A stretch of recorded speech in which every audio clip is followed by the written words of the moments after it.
अस्सलामुअलैकुम वरहमतुल्लाहि वबरकातुहू। तमाम ताबईन उम्मताने दीन के बंदे नबी पाक सल्लल्लाहु अलैहि वसल्लम को मेरा तहे दिल से सलाम। हम सूरह बकरा का बयान कर रहे थे। सूरह बकरा जिसमें मैंने आगे आपको बयान किया कि वो बच्चे के हाथों हाथ अब वो गाय लग गई। अल्लाह ने उसे उसी जंगल में वही गाय उससे भी बेहतर उसे लौटाई। वो गाय लेकर अपनी माँ के पास जाता है। अब उसकी माँ खुश हो जाती है और उसकी माँ उसे ये बताती है कि बेटा ये गाय को बाजार में ले जा और इसका सौदा कर ले। वो बच्चा गाय को लेकर बाजार में जाता है। उसकी माँ ने कहा होता है कि बेटा ये जो गाय है उसकी कीमत 6 दिरहम लगाना। बेटा वो गाय लेकर बाजार में जाता है। 2 आदमी होते हैं।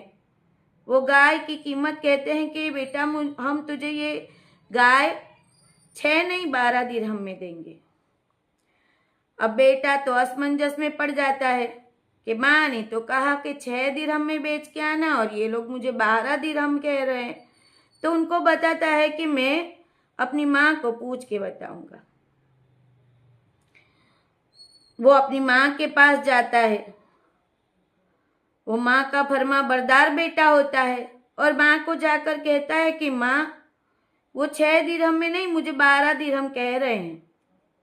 माँ ने कहा ठीक है बेटा, अगर उन्होंने 12 दिरहम लगाए हैं तो अब बाजार में जाकर तू 12 दिरहम में बेचना। वो बच्चा फिर बाजार में जाता है और उसकी कीमत 12 दिरहम लगाता है। तो फिर वही शख्स आते हैं और बोलते हैं कि बेटा हम तुझे इसकी कीमत 12 नहीं 24 दिरहम देंगे।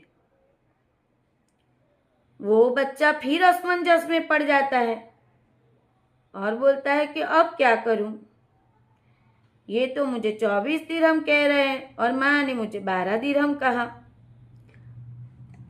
वो फिर अपनी माँ के पास जाता है। यहाँ माँ देखो गुस्सा नहीं करती, हालांकि कई दिनों से वो तकलीफें उठा रही है। ऐसे वक्त में उन्हें गाय मिलती है। गाय बेचने पर उन्हें पैसे भी ज्यादा मिल रहे हैं, लेकिन फिर भी माँ बच्चे